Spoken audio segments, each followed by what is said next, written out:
All right, confession time. I used to swear by my Kindle. Like a lot of people, I loved that distraction-free, book-like reading experience, but over time, I noticed something when I got the iPad mini.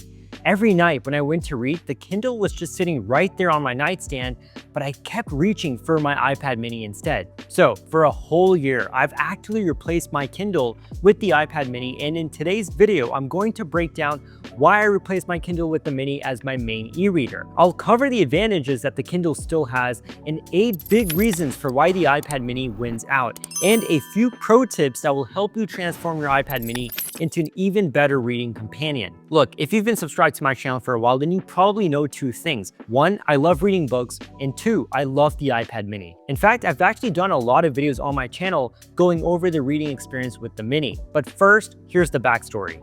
Before I bought the iPad mini, my setup was the iPad Pro for work and my Kindle as my main e-reader. However, when I purchased the iPad mini, I realized that I was using it a lot for reading, and during that time, my poor Kindle was just basically gathering dust. And fast forward to today, the 13-inch M4 iPad Pro has replaced my MacBook and is my main computer, and the iPad mini has become my main content consumption device, especially for reading books. And I know I'm not alone. A lot of you have commented that you've replaced your Kindles or Kobos with the iPad mini as well, so let's start with a fair comparison. Where does the Kindle actually shine? The first thing is price. Let's be real, if you're on a budget, the Kindle is unbeatable. The entry-level model is about $100, sometimes even lesser, while the iPad mini starts at nearly $500. That's a big gap. However, I will say that the iPad mini is currently on sale for just $399 on Amazon, so if you are interested in picking one up, I have the link to it in the description below. It's a solid deal, and to be honest, I have no idea how long it'll be up for. So price is one, but the second thing is size and weight.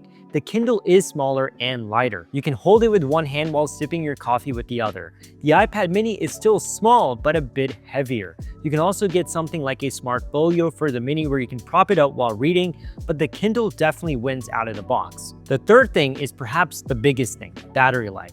The Kindle lasts weeks on a single charge, whereas the iPad mini is about 10 hours. However, I can almost guarantee that if you use it for lighter tasks, especially reading, then it can actually last you multiple days. But yes, you'll definitely be charging it more than a Kindle. And I know what you might be thinking right now. How have I not mentioned the e-ink display? Kindle's e-ink display looks like paper. It's easy on the eyes and you can read for hours without eye strain. The mini, however, being an LCD, doesn't have that same book-like charm, but later in this video, I'll go over how one simple accessory gave me that nearly same e-ink-like experience, so that is no longer an issue for me. So yes, the Kindle has its advantages. If you want something simple, cheap, and distraction-free, it's still a great device. But even with all of that, I keep finding myself reaching for the iPad mini, and here's why. So first things first, a larger 8.3-inch screen. The Kindle's 6 or 7-inch screens always feel a little cramped to me.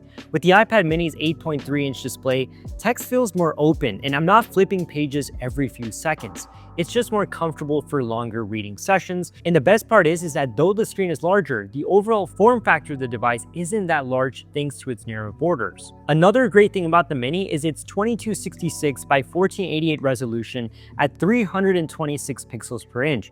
In short, everything is razor sharp. Even though it's LCD, the clarity of text and images really balances out the e-ink advantage.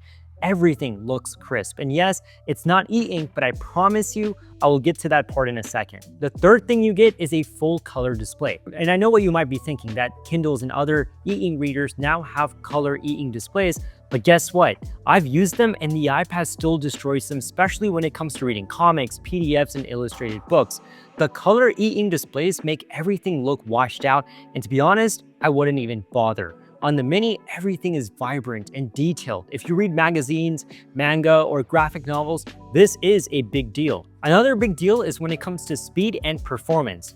One thing that drove me crazy with the Kindle is how slow it can feel. Turning a page, opening menus, even just tapping settings has lag. And yes, I'll be honest, they have improved over the past few years, but on the iPad mini, everything is buttery smooth. instant page turns, instant highlighting. There's no waiting, and it's not just about tapping. It's little things on the iPad mini that are kind of neat. Like, for example, the page turns. It feels like an actual book. It's so fluid and lifelike. And I know it's a very small thing, but these small little things do matter. And speaking of page turns, this leads me to intuitive controls and gestures. You just tap to see controls, pinch to zoom, swipe for brightness. It's all familiar and it works very fast. On Kindle, I always feel like I had to remember where to tap to get the settings that I wanted. On the Mini, it's second nature, especially when you own an iPhone. And this next one is a big one, storage. The iPad Mini starts at 128 gigabytes and goes all the way up to 512 gigabytes. That's insane compared to Kindle's max of 64 gigabytes. Sure, you'll never realistically read thousands of books, but with PDFs, comic books, audiobooks, and apps, that extra storage is a peace of mind. And here's a great one.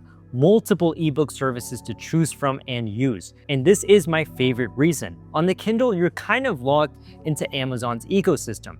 On the iPad Mini, I don't have to necessarily use Apple Books even though it's an Apple product. I can use Kindle, Kobo, Google Play Books, Nook, and other library apps as well. That freedom is something that the Kindle just can't give you. I'll be honest, sometimes there's a sale on Kindle, right, for a book for like $5.99, and I'll buy that because it's more expensive on Apple Books or vice versa. So it's nice to even find deals and buy books and audiobooks from different services. It just works really, really well. And lastly, the iPad Mini does more than just reading books. Beyond reading, I can watch YouTube, take notes, sketch with the Apple Pencil, browse the web.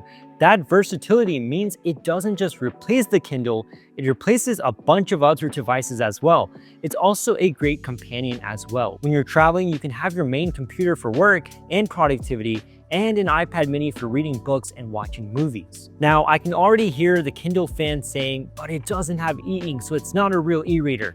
True, but here are a few tricks I use to make the Mini more comfortable for reading. First off, I purchased this great screen protector from Motka, which has a nice matte-like texture that drastically reduces glare. It actually feels like reading from an e-ink display and reduces fingerprints as well, so it always looks clean. It's super cheap, and I have the link to it in the description below. So with this screen protector and some display settings, you will love the experience of reading on an iPad even more. The first thing I want to go over is grayscale mode. So in order to do that, go into settings, then accessibility, display and text size, and you just turn on color filters and set it to grayscale.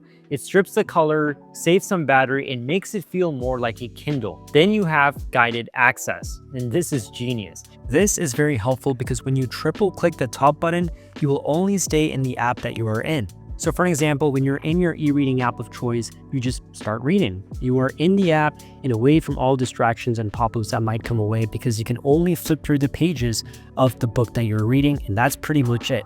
And of course, if you want to exit your app, you just triple click the top button, enter in your passcode, and you use your iPad normally again. So for all those people who say there's a lot of distractions and notifications, with this guided access setting, you're in pure reading session mode, no distractions, no notifications. Then you have True Tone and Night Shift. So True Tone automatically adjusts the screen to match your environment, while Night Shift reduces blue light so that you can read before bed without ruining your sleep. Together, they make reading way easier on the eyes. And perhaps my favorite one is, if you don't want to go into grayscale mode and stuff like that, sepia backgrounds. In most reading apps, you can switch to a sepia or warm tone background. I love this setting because to me, it feels more like paper and is less harsh than just pure white backgrounds. And obviously, you can even have a black background with white text if that's something you want as well. So is the iPad Mini the perfect e-reader? Not exactly. The Kindle still wins on price, lightness, and battery life. But for me, the iPad Mini's versatility, sharper display, and access to multiple book services makes it the better choice. And honestly, I was a long-term Kindle user for many, many years, and I hesitated to even think about reading on the iPad Mini, but after switching over to the Mini and getting that screen protector that I just talked about and adjusting some of those settings that I mentioned, I don't miss my Kindle at all. That says it all. But as always, I want to hear from you. Are you team Kindle, or are you ready to switch to the iPad Mini? Or have you already switched to the iPad Mini? Let me know in the comment section below. And if you found this video helpful, don't forget to hit the like button, subscribe to my channel if you haven't already done so, and hit that bell icon so you don't miss my next video. Thanks for watching. I'll see you in the next one.